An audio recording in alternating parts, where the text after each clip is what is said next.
mais presos por pessoas que fizeram comentários online do que a soma da China, Rússia, Bielorrússia, Brasil, Síria e Irã. E é claro que esses caras vão nos matar se eles puderem.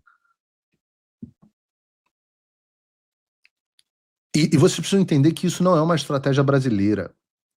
Vocês sempre me ouvem falando que a censura no Brasil não é uma coisa nacional restrita ao Brasil. Sempre falei, Alexandre de Moraes surfou numa onda e veio um tsunami contra ele. O tsunami veio.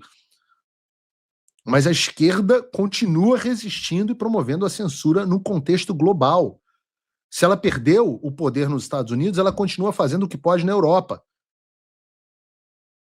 E hoje nós vivemos uma onda de censura em todo o Ocidente. Essa onda foi gigantesca. Em 2020, nós simplesmente não conseguimos mais falar. Lembra, assim, coloquem a mão na consciência de vocês. Em 2020 era proibido dizer qualquer coisa, ao contrário do que tinham escolhido os CEOs do Brasil e do mundo sobre a pandemia. A censura vinha das redes sociais, a censura vinha do governo americano, a censura vinha, claro, das cortes brasileiras, também das cortes europeias. E isso vem perdendo força desde que o Trump se tornou presidente. As Big Tech adotaram uma postura, inclusive com o Mark Zuckerberg pedindo desculpas. O X foi comprado pelo Elon Musk, antes até da presidência do Trump, que teve um efeito gigantesco. E o Trump fez as empresas mudarem de postura. O próprio vice-presidente J.D. Vance já falou muito sobre isso. E nós sempre trazemos isso aqui. A gente falou, por exemplo, o que era o complexo industrial da censura, quanta gente ganhou dinheiro com isso, quanto essa pauta foi financiada pelos americanos através da USAID, quanto esse trabalho foi fundamental para impedir o avanço da direita no mundo inteiro e por aí vai. Se não houvesse censura, Bolsonaro seria presidente em 2022, Trump teria sido presidente em 2020, porque nós poderíamos ter denunciado as fraudes que ocorreram nas eleições de 2020 nos Estados Unidos e nós poderíamos ter denunciado as fraudes, pelo menos processuais, que podem ter ocorrido no Brasil em 2022.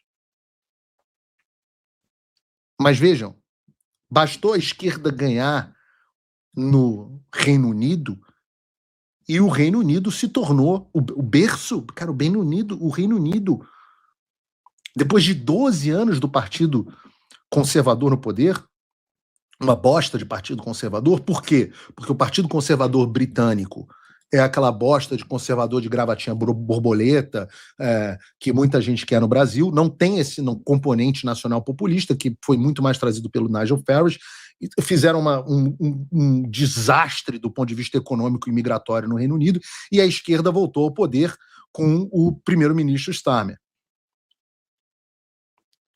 O Partido Trabalhista do Starmer está no poder só há 2 anos. Mas nestes 2 anos, ele conseguiu fazer com que o berço da ideia de liberdade de expressão, né, o berço do iluminismo britânico, naturalmente, o Reino Unido, tenha se transformado hoje não só em chiqueiro dominado por muçulmanos em várias das principais cidades, mas também, coincidência, um dos piores países do mundo quando o assunto é liberdade. E eu acho impressionante que isso não seja quase discutido no Brasil. Sempre que dá, eu trago isso para a pauta. A gente já mostrou aqui no programa vídeo de pessoas sendo presas em casa por coisas, pela polícia comum, por coisas que elas falaram nas redes sociais. E teve gente que, quando eu publiquei, dizendo que era fake news, que era mentira. Pois bem, vejam o seguinte gráfico que foi compartilhado até pelo Elon Musk no X. Hoje, no Reino Unido, há mais de 12.183 pessoas presas por comentários que fizeram online. Vejam que loucura, o Reino Unido, o país autor moral e intelectual da noção de liberdade de expressão. Tem mais presos por pessoas que fizeram comentários online do que a soma da China, Rússia, Bielorrússia, Brasil, Síria e Irã. Eu não estou de sacanagem, isso é real.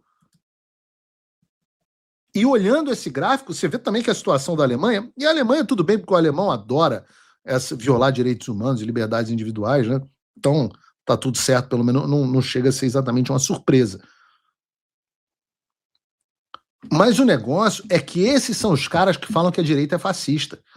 Os caras que jogam 12 mil pessoas na cadeia por comentários que elas fizeram nas redes sociais. E aí o fascista é o Bolsonaro, é o Trump, é o Milei. E isso é um fenômeno que, caso a esquerda continue ganhando as eleições na Europa, e a bosta do parlamentarismo é que, e há quem defenda essa merda pro Brasil, a bosta do parlamentarismo é que ele foge completamente, ele torna quase inviável o movimento nacional populista, porque você precisa de partidos e não de pessoas, e aí você precisa formar maiorias, sempre com o centro, então você não tem uma visão majoritária liderando o país, então não tem como ter movimento populista e nacional populista dessa forma.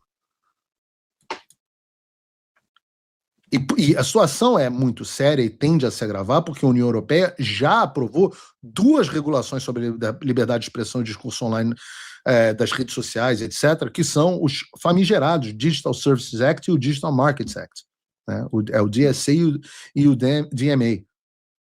São projetos de lei que regulam o seu direito de falar nas redes sociais e regulam como as redes sociais devem funcionar, como que elas devem operar para não serem censuradas, o que você pode ou não fazer sem ser preso, com multas gigantescas para as redes sociais se eles não cumprirem. E se isso soa familiar para você, entenda, isso é exatamente o que o PT, o Alexandre, o STF, as agências de checagem de fato querem para o Brasil. Não tem nada de novo, eles estão copiando essas legislações de todas as formas, tentando trazer para o Brasil. Então, sim, você tem muita razão para estar com medo. Porque tudo isso que nós conhecemos como liberdade, dando por garantido, isso desaparece na mão da esquerda. A gente viu isso na pandemia, mas está vendo no Reino Unido.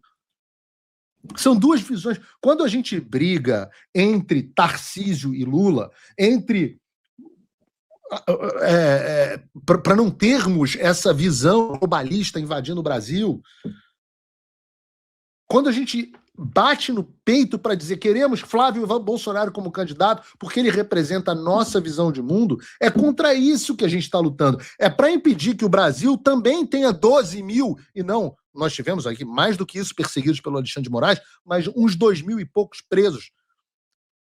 Imaginem 12 mil, imagina o tamanho da lei da anistia, que a gente já está tendo que brigar por ela, ou dosimetria, ou o que quer que seja.